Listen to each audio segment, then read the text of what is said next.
โอ้สไลด์ก็มาเป็นครอบครัวแห่เจ้าคือบ่มาเป็นครอบครัวเจ้าคือมาคนเดียวอันนั้นเขาคนโสดเนาะ ยังหาครูอยู่เนี่ยโอ้มาหาครูอยู่ที่มาหาครูด้วยนี่มาหาครูอยู่ที่สวนทุเรียนโอ้บ่ได้ติครูแนวนี้เนาะอยู่ป่าอยู่ดงแนวนี้สนใจผู้บ่าวไทยรับไปเลี้ยงได้บ่โอ้ยหาให้แน่หาให้แน่หาให้แน่แล้วเสมอเราก็คนขยันอยู่เนาะคนขยันคนสู้เวียกสู้งานมาสู่คนเดียวคือบ่เอาผู้บ่าวมานำเอาบ่เอาสู่เอาแฟนมานำบ่มีบ่บ่มีไผมักบ่มีไผมักคนสิล่มยังยากเลยคู่มือนี้หาคนล่มยังยากจะสิหาแนวใดอยู่ป่าอยู่ดงแนวนี้อยู่แต่ป่าบ่มีไผมาดอกผู้บ่าวเราบ่มาดอกทางนี้ผู้บ่าวเราก็พุ่นแลเขาตัวเมืองอันเขาในตัวเมืองพุ่นแลอันนี้อยู่ป่าอยู่ดงนั่นนี่จะบ่ได้ผู้บ่าวดอกนางเอ้ย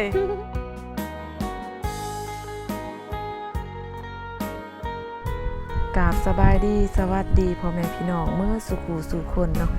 ยินดีต้อนรับเข้าสู่2สาวนิดพาส้มเด้อแล้วมื้อนี้เนาะพิเศษสาวนิดสิพาพี่พาน้องมาส้มสวนทุเรียนเนาะมาส้มสวนทุเรียนอยู่ที่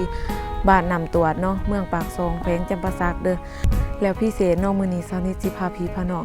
มาเบิ่งผู้สาวเด้อมาหูจักกับผู้สาวที่ว่าเพิ่นเฮ็ดเวียกเฮ็ดงานอยู่นี่เนาะเดี๋ยวสาวนิดสิพาไปเบิ่งว่ามีไผน้อยเนาะแล้วก็เพิ่นเฮ็ดเวียกหน้าที่เวียกของเพิ่นมีหยังแน่เนาะเดี๋ยวสนิทสิไปหาผู้สาวให้พี่ๆน้องๆได้เบิ่งได้ชมนํกันเด้อเดี๋ยวตามสนิทไปเลยเนาะ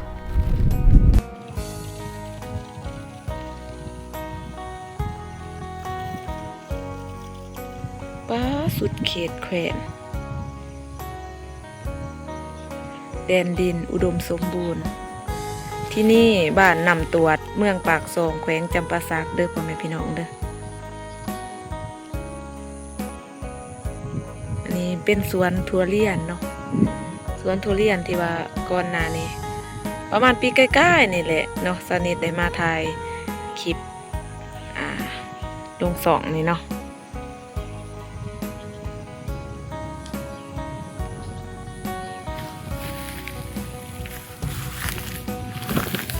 ระบบน้ำของเพิ่นมันเพิ่นใส่เป็นสปริงเกอร์มินิเนาะสปริงเกอร์มินิแหละ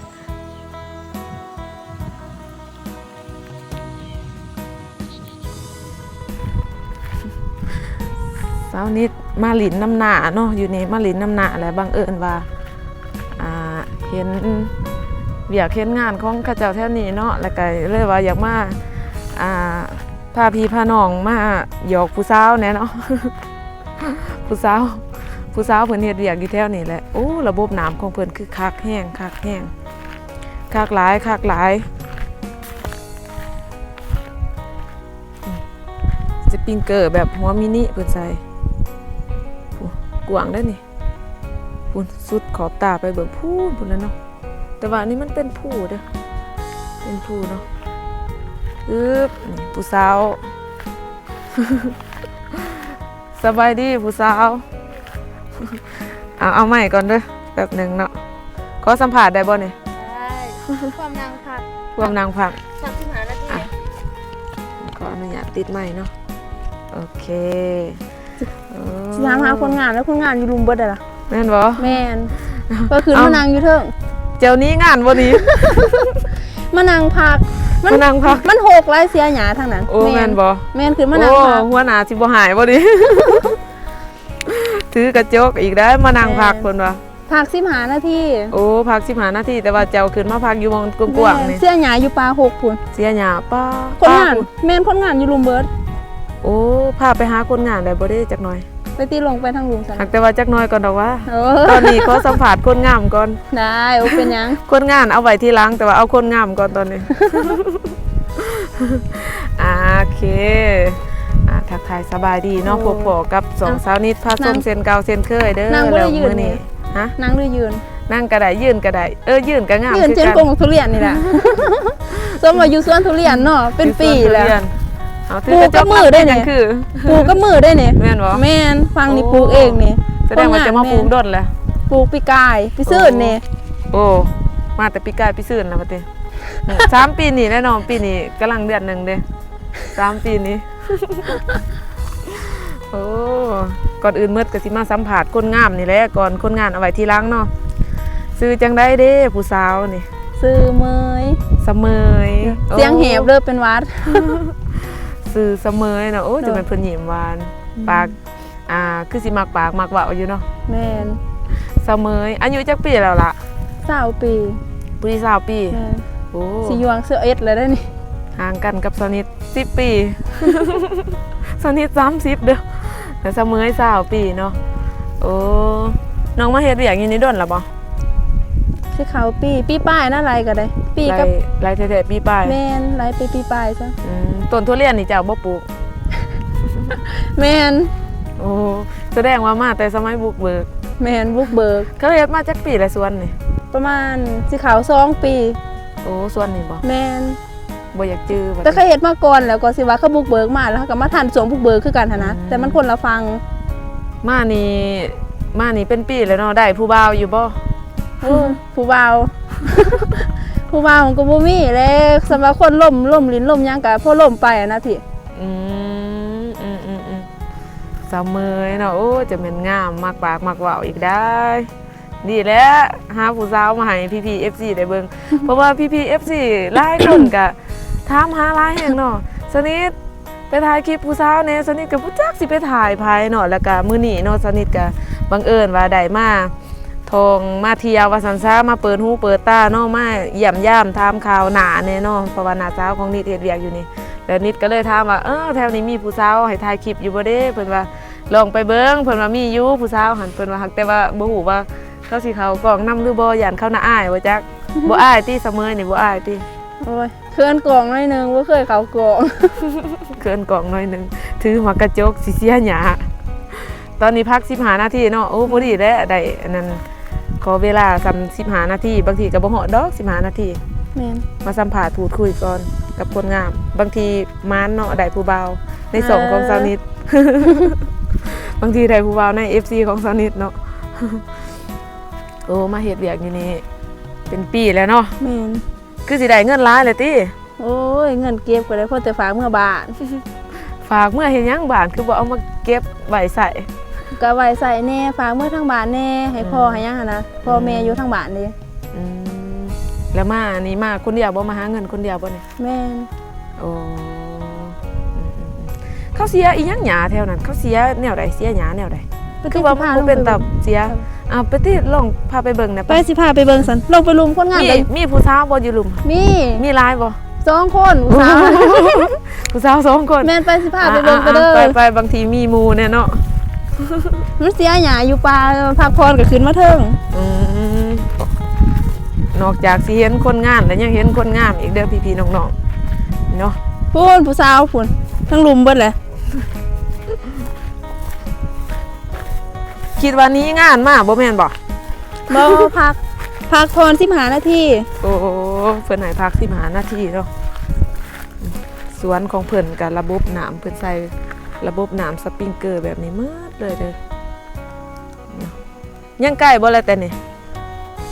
พูนอยู่ลุมพูนได้ล่ะสีลงบ่ โอ้อยู่ลุมผู้ แม่นไก่เติบอยู่ดอก ผู้ เห็นแต่หัวเพ้อ แถบสิบ่เห็นคนมันก็แม่นสวนอยู่บ่นี่ เบื้องนี้บ่ทันตัดหญ้าฝั่งนี้มันตัดหญ้าก่อนแล้วก็สิว่า เขาคือบ่ตัดหญ้าก่อน ตัดหญ้าบ่ทันหญ้าแถวกกมันขึ้นก่อนน่ะเอื้อ โอ้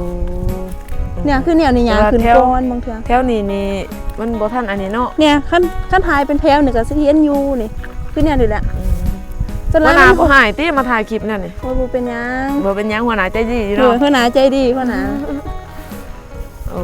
โอ้คือมาไกลแท้ล่ะ พกได้ล่ะ 6อีก สมาเสียหญ้าอีหลีแหละนี่อยู่ป่า ใส่ละคน พูนอยู่ลุมพูน แถบสิ5คนบ่เห็นผู้เด้ เห็นแต่หัวจอคอ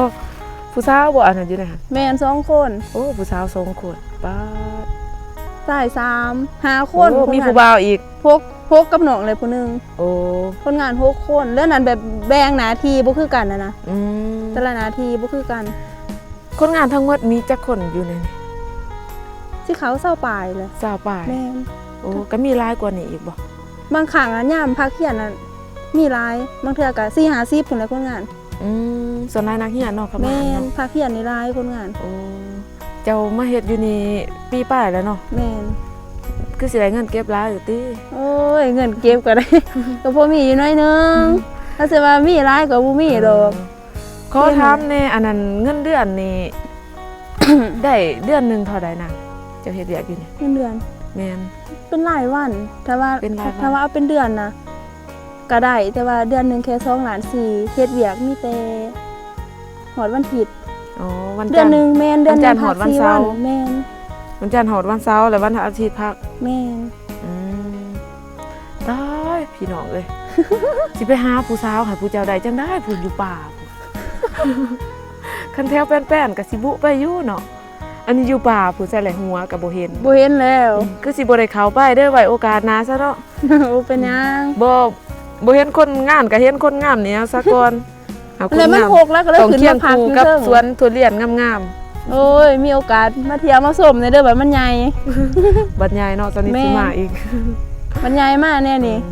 นี่อีก 2-3 ปีพุ่นแหละใหญ่จังๆนะ โอ้2-3 ปี ซ้ำได้เก็บหมาก อืมถ้าว่ามีหางเสียงจาก PPFC มาหลายนิดก็คือสิมาตลอดเนาะ มาหาเสมอให้แน่ถ้าว่ามี PPFC คนใดเนาะคอมเมนต์ว่า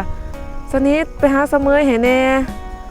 ได้เนาะบางทีว่าสนิทซื้อนั่นซื้อนี่ไปฝากไปตอนเสมอแน่โอ้ยอันนี้ยังเป็นการดีเนาะสนิทสิเที่ยวมาตลอดอยู่ เออ คนงามมีหลายบ่อยู่นี่ ส่วนนี้ คนงามเด้ คนงามบ่ บ่มีคนงามมา มีแต่เสมอเนาะตอนนี้ โอ้คิดว่ามีอันผู้สาว